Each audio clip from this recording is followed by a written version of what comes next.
Et salut à tous, j'espère que vous allez bien. Bienvenue dans ce nouveau Geotalk où nous allons parler d'une preview et pas des moindres puisqu'il s'agit de celle de Legends of the Dark, le tout prochain jeu FFG qui a fait un barouf dans le monde de Descent et de Terranote. Je vous en dis plus maintenant, allez, c'est parti.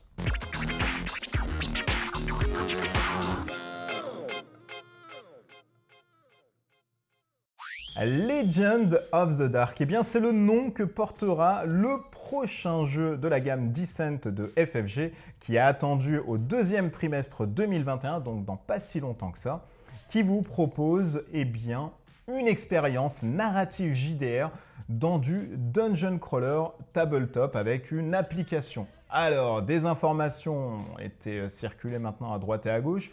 On va faire un état des lieux de tout ce qu'on sait sur le jeu. Je vais vous donner aussi mon point de vue là-dessus et puis surtout des petites infos que j'ai pu avoir aussi à côté de part et d'autre. Nous allons commencer, si vous le voulez bien, avec le trailer. Trailer qui nous donne quand même pas mal de petits indices sur, grosso modo, ce qu'on pourrait trouver dans une boîte. Alors, le trailer commence avec tout à fait le formidable logo FFG, avec une petite porte qui s'entrouvre comme ça avec un éclat de lumière, et là, paf, on va avoir tout de suite du mobilier 3D, chose qui est vraiment impressionnante dans les jeux d'FFG, parce qu'on n'avait pas du tout de mobilier 3D chez eux, ils n'en faisaient pas, ils faisaient des tokens, des plans en 2D, etc. Donc là, on a de formidables en plus figurines, franchement, elles sont assez classe, bien détaillées. Alors là, je pense qu'ils ont poussé leur truc sur l'aspect résine, etc. Donc ils ont joué un peu. De nouveaux aventuriers. Et puis surtout, le fait de pouvoir jouer en coop. Effectivement, la V2 de Descent ainsi que la V1 proposaient un Overlord, qui est un maître du donjon. Et c'était de l'affrontement. Là, on va plus avoir ce qu'on retrouve dans Assaut sur l'Empire, Road to Legend, ou bien encore les Demeures de l'Épouvante, c'est-à-dire un compagnon d'application qui va vous permettre de jouer en solo ou alors en full coopératif avec l'ensemble des joueurs autour de la table. Donc je vous reviendrai sur l'application parce qu'il y a des petites infos qui ont aussi circulé. On passe maintenant sur le site FFG pour avoir effectivement le nombre d'informations adéquates. Alors déjà, ce qui choque un petit peu, moi ce qui m'a choqué déjà, peut-être pas pour vous, dites-moi en commentaire si ça a été le cas aussi, c'est le coût. On est sur, tenez-vous bien, comme ça, 175 $. Bon, je mens un peu, c'est 174,95. 175 $ pour une big box comme ça, ça froisse un tout petit peu. Pourquoi ça froisse? Parce que pour des joueurs de jeux de plateau comme nous, qui ne sont pas des jeux de figurines, etc., passer la barre des 100 €, déjà atteindre les 100 € avec le Demeure de l'Épouvante, avec Voyage en Terre de Milieu, Lord of the Rings, etc., déjà, c'est quand même un gros score. Mais là, 175 $ quand même, j'allais dire euros, mais dollars, c'est impactant quand même. Ce qui dépasse un peu les 100 €, les 100 $, c'est ce qu'on va avoir chez Games Workshop dans leur beatbox, etc. Le Space Hulk que j'ai pu me procurer moi à l'époque était à 125 € à peu près. Donc, mais c'est normal chez eux parce qu'on sait qu'ils vendent de la figue bien détaillée, etc. Et bien évidemment aussi sur les campagnes de Kickstarter ou autres campagnes participatives sur n'importe quelle plateforme, où on peut dépasser ce quota d'une certaine centaine d'euros. Pourquoi? Parce qu'on sait que voilà, c'est une campagne, il y a les stretch goals, il y a les add-ons, etc. Donc là déjà, ce qui frappe, c'est vraiment son prix. Ensuite, comme je vous l'ai dit, c'est du full coop, donc on va jouer normalement de 1 jusqu'à 4 joueurs, sachant que si vous jouez en solo, il a été dit que vous devez prendre obligatoirement 2 héros, vous ne pouvez pas jouer avec un seul héros dedans, donc ce n'est pas possible. Et vous allez avoir une application. Alors, application, je ferai un focus dans cette vidéo pour vous parler vraiment de l'application en soi. Là, on va voir vraiment ce qu'on a à l'intérieur de la boîte et on fera palier par palier. On parlera aussi un tout petit peu de gameplay. On continue un peu notre descente.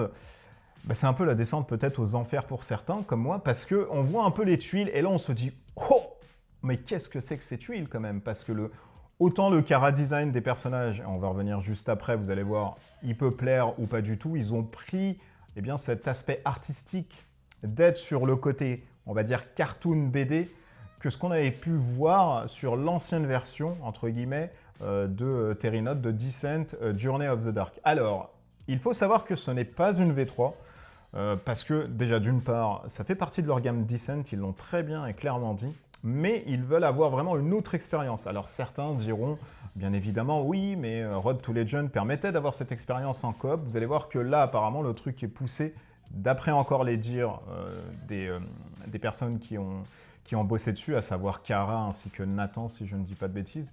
Donc ils nous ont donné plein de trucs à côté dont je vais vous lister par la suite ensuite par rapport à cette vidéo. Mais voilà, ce qui choque moi pour le coup, c'est les tuiles parce que les produits FFG, on sait qu'on a des tuiles très détaillées, notamment hein, Descent V2, là, Journey of the Dark, on a des superbes tuiles comparées à celles-ci parce qu'elles sont fades, on a une tuile de lave, ok. Sur le live stream, on a vu des tuiles d'eau, en fait c'est des étendues d'eau, mais c'est pas fifou. On va avoir des tuiles de pierre d'escalier. Bah franchement, c'est en déclin en fait de ce que nous propose FFG à l'accoutumée, que ce soit sur Assaut sur l'Empire ou bien encore sur Journey of the Dark. Donc bah déjà là, c'est un peu la douche froide. Après, on revient un peu, on a les figurines. Alors, on a 6 héros à l'intérieur qui ont des archétypes totalement différents. À savoir, on va avoir le mage, on va avoir ensuite le nain, nous allons avoir un elfe, nous allons avoir un chevalier, nous allons avoir une sorte de petit, je sais pas, petit monstre. Alors, c'est peut-être un voleur, un roublard, je sais pas quelle est vraiment sa compétence. Mais voilà, donc on a des figurines assez, on va dire, sympas. On a Cyrus, on a Bryn, on a Galadel qui est l'elfe, on a Chance, voilà, qui est, je pense, le voleur ou le roublard, mais c'est pas un perso, c'est une sorte de raton minuscule. On a Veyrix, qui doit être le berserker peut-être du jeu, parce que c'est une sorte de lizardman. Et on va avoir Kelly, qui est justement la naine, en fait. Donc, des archétypes très classiques en soi pour de l'heroic fantasy. Ensuite, vous allez avoir les fiches de perso. Alors, sur les fiches de personnages, on va faire un petit focus voilà, là-dessus parce que ça nous est donné. Eh bien, sur Galaden, par exemple, donc, les fiches de personnages sont toujours recto et verso avec un pouvoir assez balèze sur une première et un autre pouvoir qui vous donnera autre chose à faire. Donc, dans Descent V2, c'est vrai qu'on avait un gros pouvoir et ensuite on le perdait quand on retournait sa petite fiche de personnage. Donc on va avoir le speed. Le speed, c'est quoi? C'est ce que vous allez avoir en vert, qui vous donne le nombre de points de mouvement. Donc ça, on connaît un peu, etc. Il n'y a rien qui change. C'est vrai qu'il y a pas mal de choses qui changent concernant au layout. Donc c'est un peu la composition d'une fiche de personnage de Descent V2 jusqu'à celle-ci. Mais bon, c'est pas une V3, ça se comprend un tout petit peu. On va avoir ensuite les points de vie. Donc ça, classique encore. Nous allons avoir l'attaque et la défense. C'est en fait la colorisation des dés que vous allez lancer. À l'intérieur de ce nouveau Descent, qui est Legends of the Dark, vous allez avoir en fait 3 colorisations différentes.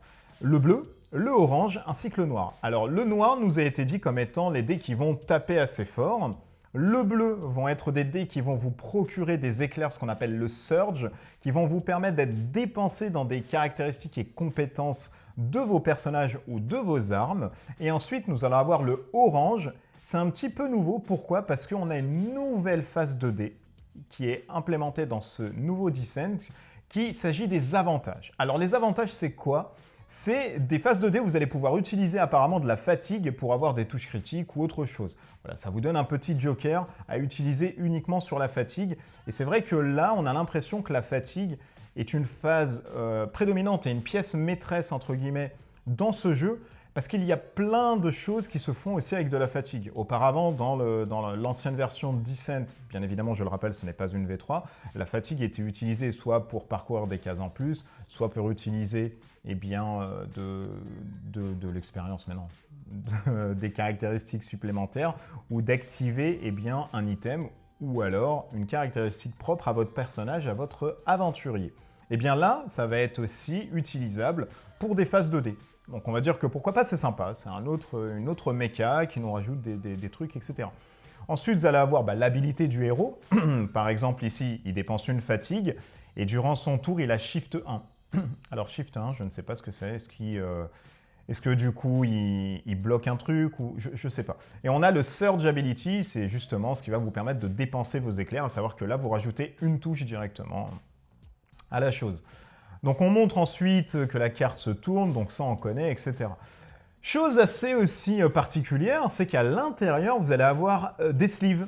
Alors c'est vrai que c'est pas commun et on se dit que bon tiens, 174 €, s'il y a des sleeves dedans, ça peut peut-être augmenter le truc. Bon, à voir vraiment en quelle quantité, mais apparemment à l'intérieur vous allez pouvoir sleever vos armes d'attaque. Alors ça veut dire quoi finalement au-delà de les protéger?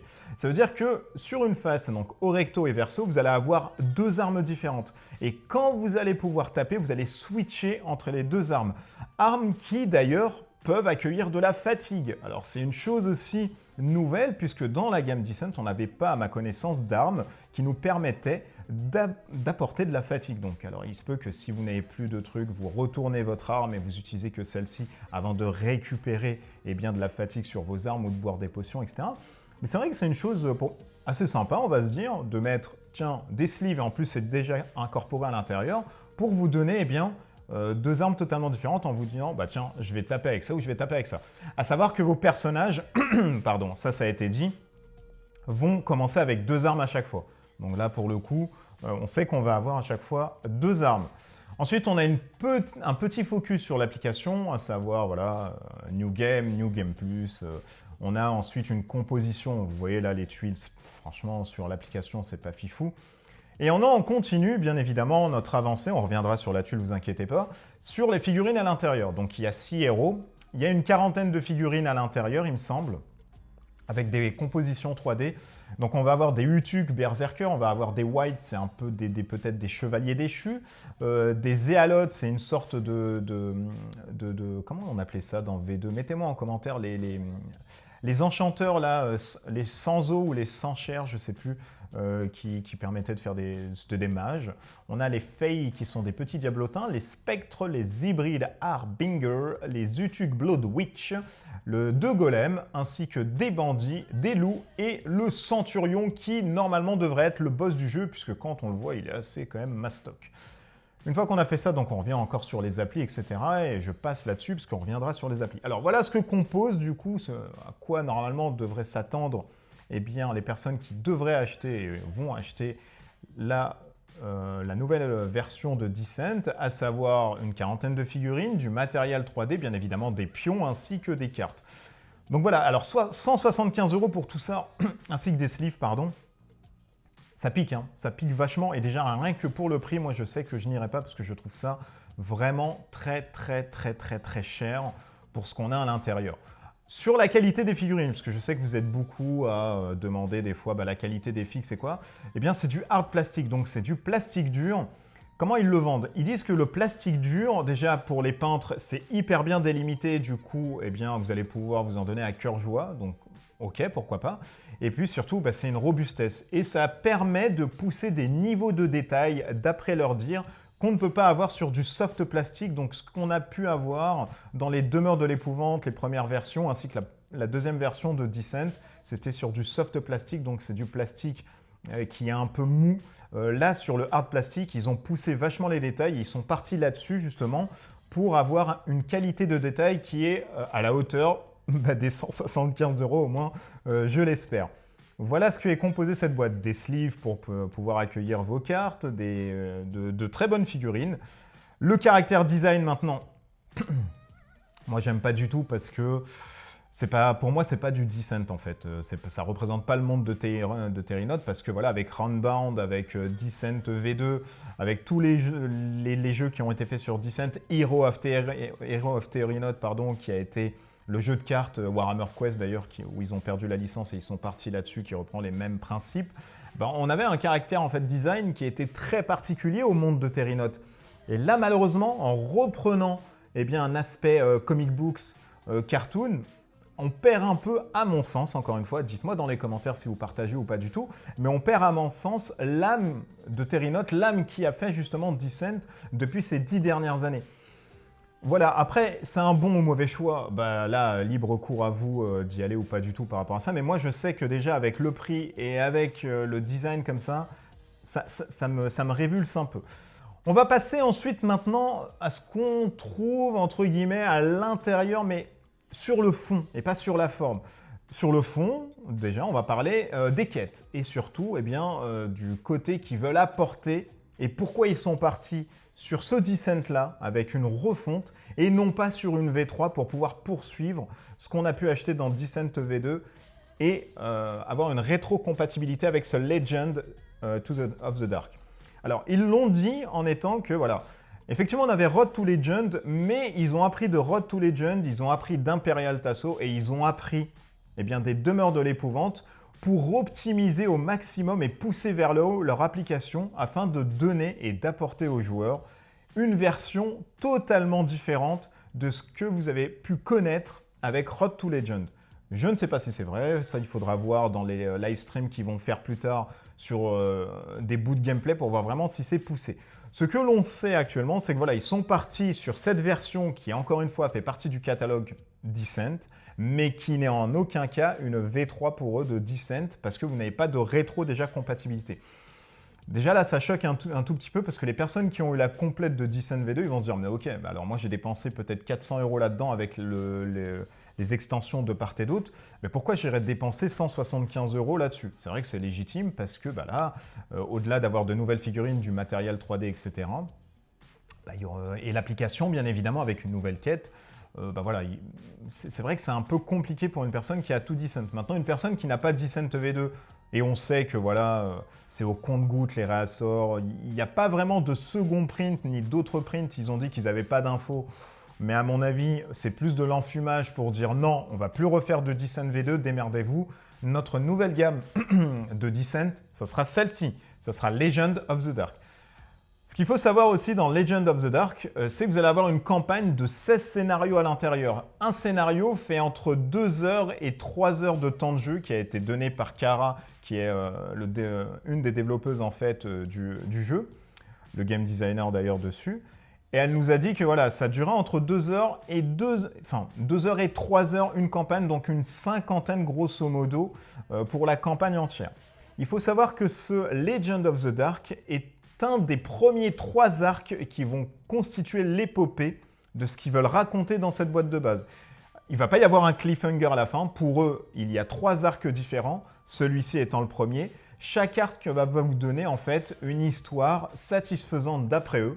Encore une fois, ils ont été très tatillons et moi j'ai bien peur que voilà, on reste un peu sur notre fin, comme par exemple Sword and Sorcery, etc. Quand on connaît les différents actes, on sait un peu à quoi s'attendre. Mais ils nous disent que un arc a directement une fin propre à cet arc, mais pour l'ensemble en fait de la quête en soi, pour l'ensemble de l'arc narratif, vous allez avoir 3 arcs différents qui vont constituer la campagne en soi.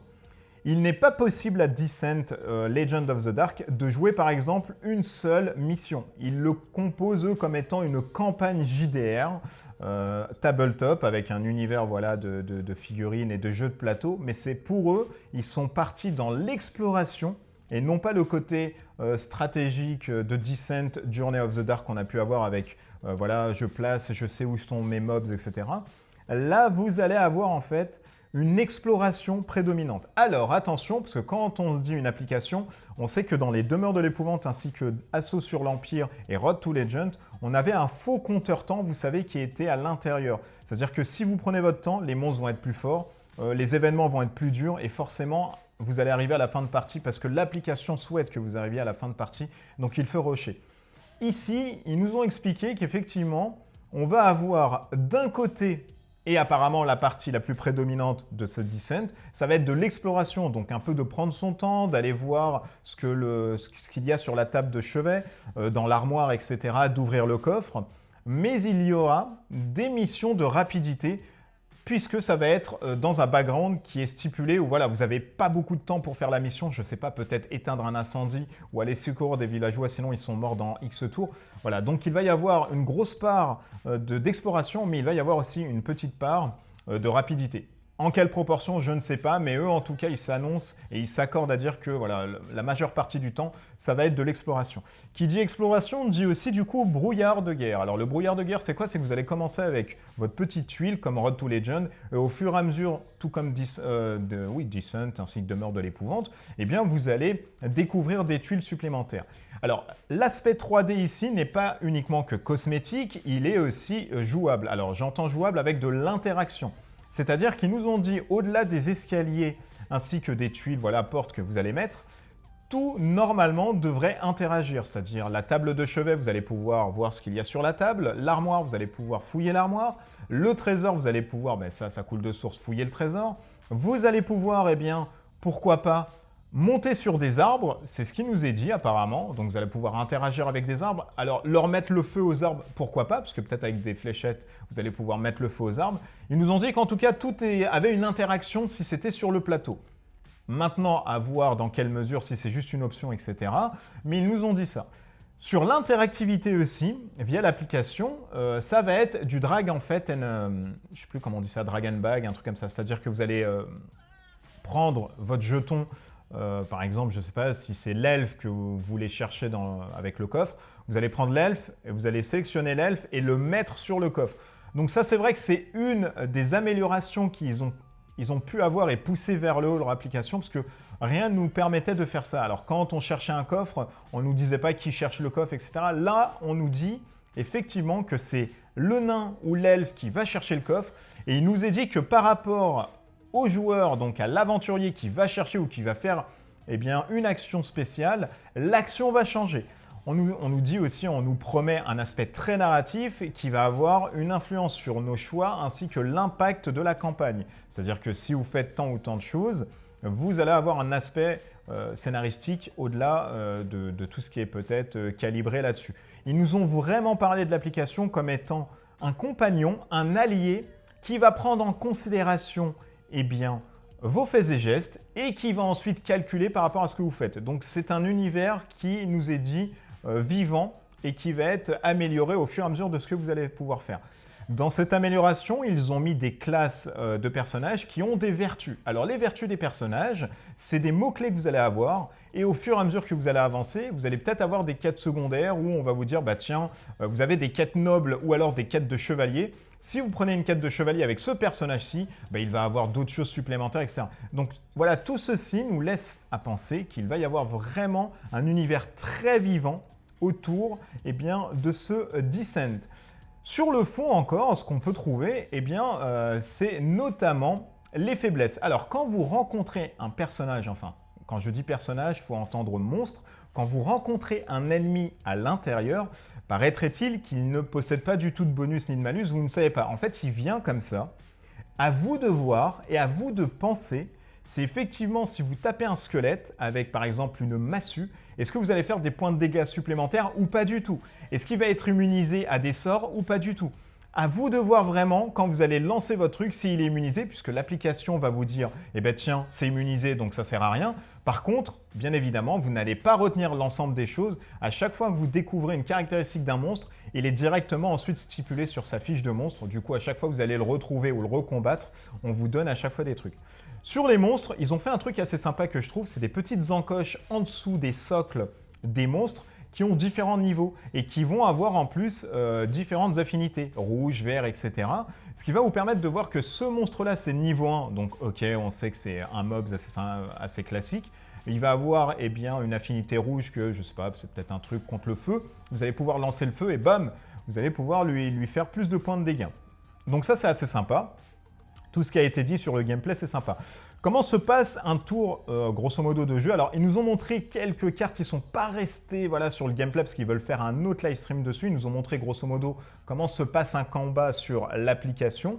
Donc, le combat, comment ça se passe? Vous allez choisir, en fait, sur l'application qui combat qui. Donc, ensuite, toujours en sélectionnant et en remontant vers le truc. Donc, le draw and drop. Donc, vous allez récupérer et mettre que, voilà, je ne sais pas, Cyrus va attaquer le gobelin. Et quand il va attaquer le gobelin, on va vous demander quelle carte utiliser pour pouvoir attaquer.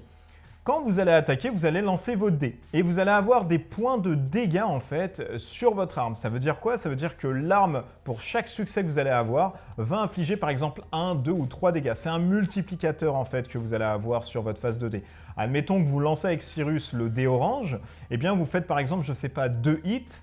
2 touches correspond à 4 points de blessure si vous tapez avec une arme qui en inflige 2. Donc vous voyez, c'est un multiplicateur. Alors ils veulent vraiment partir sur ce point-là et ils ont dit que justement les armes ne vont pas avoir et ne vont pas vous permettre d'avoir des...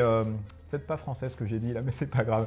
Vont pas vous permettre d'avoir des dés supplémentaires. En fait, ils veulent jouer vraiment sur peut-être les relances et le nombre de points que vous allez pouvoir faire ou jouer avec ce système d'avantages que vous allez avoir à l'intérieur. À son tour de jeu, on sait qu'on a une chose supplémentaire à faire, c'est une manœuvre. Ils ne sont pas tellement revenus dessus, ils nous ont dit qu'on peut faire 2 actions et une manœuvre. Alors, dans les compétences, ils sont revenus aussi là-dessus en disant que voilà, auparavant, on avait des XP et les XP, on prenait par exemple avec 2 XP, soit une carte à 2 XP ou alors 2 cartes à 2 XP. Là, ils veulent pas partir là-dessus, ils veulent partir sur un build vraiment pas comme la V2, donc un peu plus centré sur le gameplay, sur comment vous voulez jouer votre aventurier, ce que vous allez lui apporter, à savoir que l'aventurier entre les quêtes, il peut changer, vous pouvez en prendre un autre, vous pouvez prendre un autre build de votre propre aventurier. Donc voilà, il y a tout un univers changeant, ils veulent vraiment apporter ce côté jeu de rôle sur votre personnage, à savoir c'est votre aventurier, et vous jouez vraiment votre aventurier comme vous le souhaitez et comme surtout vous l'entendez.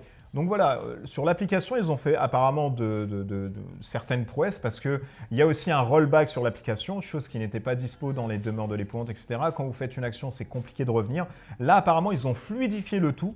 Et ils ont vraiment appris des précédentes applications. Et il y a un bouton en fait undo qui vous permet de revenir sur ce que vous avez fait. Si par exemple vous avez cliqué sur un truc où vous dites non finalement je ne veux pas faire ça, je reviens. Apparemment il y a un bouton qui vous permet vite de revenir et c'est assez harmonieux, ergonomique. Il y a apparemment des petites animations etc. qui vous permet d'harmoniser un peu tout ceci et d'avoir une facilité puisque pour eux c'est vraiment une application. Le jeu en soi ne se joue pas sans application, ils l'ont très bien dit, c'est l'application qui fait le jeu aussi, mais vous allez avoir une application qui est une sorte de compagnon de guide qui va vous donner les points de règle, etc., où vous allez tout avoir, les mots-clés, rechercher des trucs. Donc ça pour le coup, c'est vrai que quand c'est dit comme ça sur le papier, c'est assez sympa et ça nous permet d'avoir une bonne application à côté qui est juste un compagnon et ne pas être scruté comme ça en vous disant « ouais, je vais faire ça, je vais faire ci, je vais faire ci ».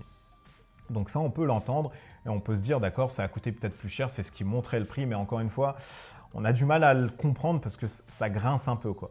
Donc voilà, une application qui est hyper fluide apparemment et qui se veut plus narrative et qui va vous donner des choix, qui va tout enregistrer, qui va vous donner des schémas d'archétypes totalement différents puisque la structure a changé, ce n'est plus la même des demeures, ce n'est plus la même de Descent Road to Legend et ce n'est plus la même de Assaut sur l'Empire. Ils ont bien été clairs là-dessus, ils ont fait un focus dessus en disant que c'est une toute nouvelle application qui propose un autre algorithme avec une toute autre structure.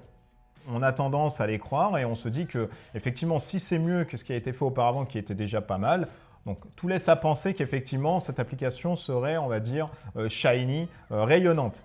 Donc l'application, ça donne ça. Ensuite, on va avoir ce qu'on appelle les phases de voyage. Ils nous l'ont expliqué un tout petit peu, ainsi que les phases entre les quêtes. Alors, entre les quêtes, ils nous ont dit que vous allez avoir une map monde qui va être mise en avant et qui va vous permettre, dans cette campagne, qui s'intitule, encore une fois, si je ne l'ai pas dit, Blood and Flame, qui compose 16 scénarios, et bien dans Blood and Flame, donc c'est le sang et les flammes, ça va vous permettre justement d'avoir une roadmap qui va vous dire, bah voilà, vous avez débloqué telle et telle quête secondaire, vous allez débloquer telle et telle quête, à vous de voir où vous voulez aller.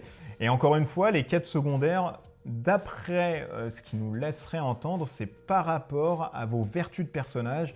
Si votre chevalier va là-bas, bah, il va gagner, et bien effectivement, s'il est parti dans une quête de chevalier et qu'il l'a réussi, il va gagner justement des compétences en plus dans la chevalerie et ça va lui donner des trucs supplémentaires plus tard. Voilà ce qui nous a été dit. On pourrait entendre que d'autres items par rapport à votre gain de vertu vont se débloquer, pourquoi pas. Voilà, il y a plein de suppositions, mais en tout cas, ils laissent planer le doute. Ils nous ont pas dit si, lors d'un échec ou d'une réussite, ça a eu une influence sur le jeu. Alors, de tout le live stream là, qui a duré à peu près 1h40, ils nous ont parlé d'exploration, de narration et de choix de conséquences. Tout laisse à penser, logiquement, en toute logique, si vous perdez, bah, ce n'est pas un endgame, vous allez juste poursuivre une autre route, et si vous gagnez, vous avez une autre route peut-être un peu accessoire, etc. Donc voilà, je pense qu'à l'intérieur, il ne va pas y avoir de fin, hop, vous recommencez. Non, ça va être une fin en continuité par rapport à ce que vous avez fait. Donc voilà, ça vous donne une 50aine d'heures par boîte, ça, je vous l'ai dit.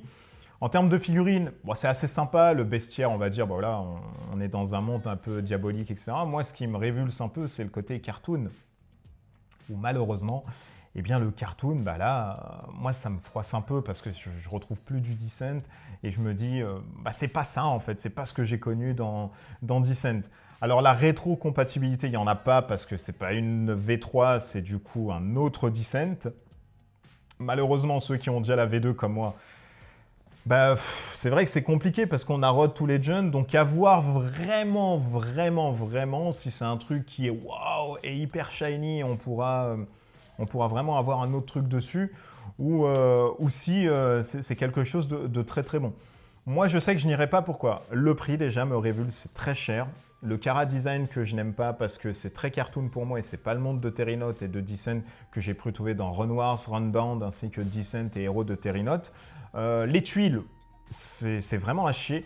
Je vous rassure, les tuiles ainsi que tout ce qui est visuel vont être finalisés en tant que tels. Ils l'ont très bien dit dans le stream, ils ont dit que tous les tokens et les figurines, c'était des prototypes résine, etc., du carton. Donc voilà, des impressions laser coupées, donc ça, ce n'était pas fini, mais ils ont été très clairs dessus. Ils ont dit que le visuel est finalisé. Donc ce que vous allez avoir là, c'est ce que vous allez avoir dans la boîte. Et rien que ça, déjà rien que pour ça, moi je n'irai pas parce que les tuiles de lave, j'aime pas. Parce que les tuiles des escaliers, machin, j'aime pas aussi. Parce que pour moi, ce n'est pas vivant. FFG a carrément fait mieux avec les demeures de l'épouvante, qui est pour moi, je pense, en termes de tuiles et d'immersion, les meilleurs qui se font dans l'univers jeu de plateau. Vraiment. Donc Descent V2 avait mieux. C'était vivant. On voyait des charrettes cassées, on voyait des bouts de sang, on voyait des temples, on voyait des toiles d'araignée. Là, il n'y a rien. Ce n'est pas vivant. Les tuiles, enfin, c'est quand même hallucinant d'être en 2020 et avec toutes les prouesses qu'on a pu faire auparavant, d'avoir une sorte de rétrograde comme ça et de descendre.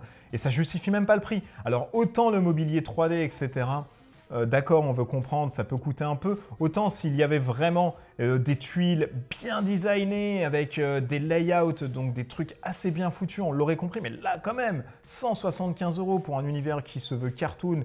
Bon, ça, c'est en soi, on va dire oui et non. Mais quand même, pour les tuiles, ça reste très fade, quoi. On est sur des tuiles très simples qu'on peut retrouver dans Gloomhaven. Enfin, je sais pas, il y a un truc qui va pas quand même dedans. Là où ils veulent, eux, avoir des trucs shiny, tout ça, en vous disant « Ouais, on a plein de matos à vous montrer », bah là, le matos, franchement, peut-être, il fallait pas le montrer avant le jour J, et voilà, limite, ne jamais le montrer pour se dire « Waouh, ah merde, on s'est fait enfler, quoi ». Mais là, c'est vraiment pas top, top, top, top. Du coup, voilà, à vous de voir maintenant avec l'ensemble des infos. Hein, comme je vous l'ai dit, eux, ils veulent partir sur du JDR narratif à dimension jeu de plateau. 6 héros à l'intérieur, 3 arcs totalement narratifs qui vont constituer cette histoire de Descent Legend of the Dark avec chaque arc qui vont normalement avoir une fin en soi et ils disent que ça va pas être un cliffhanger comme une série de Netflix où à la fin vous allez dire « Eh ben tiens, il faut acheter l'autre boîte pour voir ». Mais on comprend aussi qu'il va falloir acheter des autres boîtes pour pouvoir une finalité à toute cette campagne. Voilà, ils sont restés très, très, très évasifs là-dessus. Et c'est vrai que quand on leur parlait de cliffhanger, ils ont fait « Pour nous, ça nous semble fini ». Quand on entend ce genre de discours, on se dit qu'ok, ils vont nous caler encore un truc à la fin. On va se dire on doit attendre la prochaine boîte pour trouver certains trucs. Voilà grosso modo ce qu'on peut retrouver du coup dans ce Descent Legend of the Dark. Je vous le rappelle, ça va sortir en 2021, le deuxième quarter. Donc il faut peut-être s'attendre au printemps sûrement de 2021. Le prix, 175 €, ça va piquer. De 1 jusqu'à 4 joueurs, je pense, si on reste un peu dans ce qui a été fait dans Descent. On ne va pas jouer, je pense, à 6 joueurs, ça va être l'usine à gaz. Mais bon, on ne sait pas. Du coup, de 1 jusqu'à 4 joueurs. Quand vous jouez en solo, vous prenez 2 héros. Les héros, maintenant, ont différentes caractéristiques. Ce qu'on a de bon à côté, parce qu'il faut ressortir des trucs. Le mobilier en 3D, apparemment, qui nous permettrait d'avoir une interaction, etc. Donc, c'est assez sympa et ça nous permet de théâtraliser un peu plus comme ce que l'avait fait HeroQuest. Donc ça, c'est assez cool. De nouveaux héros qui vont nous apporter des vertus ainsi que de traits totalement différents. Un nouveau gameplay qui nous propose d'avoir une phase de manœuvre ainsi que 2 actions qu'on va devoir faire. Donc explorer, attaquer, aller rechercher, etc. On va avoir aussi différentes habilités, le poison, machin, mais bon, ça c'est du classique en soi. On va avoir ce qu'on va avoir à l'intérieur aussi en plus, effectivement, c'est le crafting. Alors, entre les quêtes, nous allons avoir une phase, on va dire, éphémère, où vous allez pouvoir visiter certains lieux. C'est-à-dire le village où vous allez pouvoir acheter et looter des choses, où vous allez pouvoir aussi, je pense, vous soigner, peut-être avoir des caractéristiques supplémentaires, mais surtout, ils ont mis en place ce système de loot, de craft loot en fait. Ça va être un système où vous allez pouvoir crafter avec des items pour améliorer vos armes, vos armures, et qui vont vous donner en fait des points supplémentaires et des pourcentages d'infliger par exemple des dégâts critiques, donc 10% d'infliger des dégâts critiques. Et sur votre arme et votre armure, vous allez avoir en fait 3 onglets qui vont vous permettre de switcher entre différentes notions. Est-ce que vous voulez avoir un truc qui va vous donner plus 10, plus 10, plus 5 ? Est-ce que vous voulez avoir un truc qui va vous absorber de la magie ? Est-ce que vous voulez avoir un truc qui va justement vous donner une immunité ?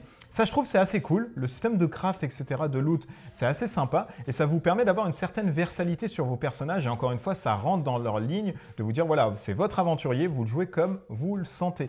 Donc cet aspect craft, on va dire, c'est un peu sympa. On retrouve ce système qu'on peut retrouver dans les Final Fantasy de mettre eh bien, tant de pourcents de chances de toucher, tant de pourcents de chances d'infliger des dégâts feu, tant de pourcents de chances d'infliger du poison. Et tout ça, en fait, est directement calibré sur l'application. L'application va savoir que vous avez tant de pourcents de chances de faire tant de pourcents de dégâts ou alors d'infliger tant de pourcents de dégâts feu, etc. Ça va vous calculer et ça va vous donner voilà, une sorte de DPS, si on peut dire ça comme ça, dans les Diablo Lives que vous allez pouvoir trouver. Donc ça, c'est très sympa, encore une fois. Il y a de très bonnes nouveautés à l'intérieur, à savoir la nouvelle apparition de la phase 2D, qui est la phase 2D avantage, que vous allez pouvoir dépenser votre fatigue pour justement infliger des dégâts en plus ou faire d'autres trucs à côté. Donc tout ceci est vraiment, vraiment très sympa et bien calibré. Et avec le côté narratif, je pense qu'ils vont nous caler un petit truc assez sympa, surtout ce qu'ils ont fait dans les demeures de l'épouvante sur le côté scénario. C'était vachement, vachement bien. Maintenant, sur le moins bien, c'est le prix, c'est les tuiles, c'est moi, en ayant la V2, est-ce que du coup, ça me sert d'aller sur ce nouveau Descent, sachant que ma V2 me permet aussi de jouer avec Road to Legend en solo. Est-ce que du coup, est-ce que le prix justifie le fait de rentrer dans ce nouveau Descent, sachant que j'ai une V2? Je pense que pour une personne qui n'a pas de Descent V2, il devrait aller là-dessus s'il veut vraiment, vraiment avoir une expérience Dungeon Crawler, parce que ça a l'air sympa. Maintenant, pour les personnes qui ont de la V2, repasser à la caisse quand même, c'est compliqué. Je pense qu'il n'y aura pas de reprint. Ils nous ont dit qu'il ne va pas y avoir vraiment d'infos là-dessus. Ils n'ont pas d'infos, mais vas-y, la flûte enchantée. Ça veut juste tout bonnement dire que voilà, on va petit à petit, je pense, enlever la V2. Et vous allez tous passer sur Descent Legend of the Dark, qui n'est pas une V3, mais vous allez quand même tous passer là-dessus. Parce que, voilà, en donnant un nouveau reprint, machin, ils vont se dire, ouais, mais on a quand même le Descent, du coup, il y a Road to Legend, ça fait peut-être un peu doublon. Eux, ils l'expliquent pas en disant, non, ça fait pas doublon, vous inquiétez pas, mais encore une fois, la flûte enchantée. Voilà, si vous jouez en solo, autant prendre, là, en fait, la dernière version. Mais si vous avez déjà Descent, qu'est-ce qui me pousse à aller là-dedans ? Au-delà d'une nouvelle campagne, de nouvelles figurines, de nouvelles compétences, de nouvelles mécas, machin, mais 175 €, ça pique quand même un peu. Donc à vous de voir. Donc voilà, c'était un tour d'horizon des infos qui pouvaient glaner, tout ce qui a été dit sur le live stream, et puis surtout mon avis, de vous dire faut y aller ou pas du tout, ça c'est libre cours à vous. Mettez en commentaire, moi ça m'intéresse de savoir si vous êtes plutôt d'accord sur le fait d'y aller à 175 €, ou si vous êtes comme moi avec une certaine réserve que vous ayez Descent V2 ou pas du tout, en vous disant ouais, c'est un peu compliqué et dommage pour la rétrocompatibilité. Voilà, j'espère que ce jeu talk vous a plu. N'hésitez pas encore une fois à me suivre sur Instagram, Twitter ainsi que Facebook, à venir sur le Discord pour en parler en plus des commentaires. Si vous n'avez pas de compte YouTube et si vous avez un compte Discord, venez quand même sur le Discord, on va pouvoir en parler. Et puis surtout, vous abonner à la chaîne si ce n'est pas déjà fait. D'ici là, portez-vous bien, des bisous partout et encore une fois, on se commente là-dessus sur le Discord ou bien sur cette vidéo. Allez, des bisous partout, ciao ciao.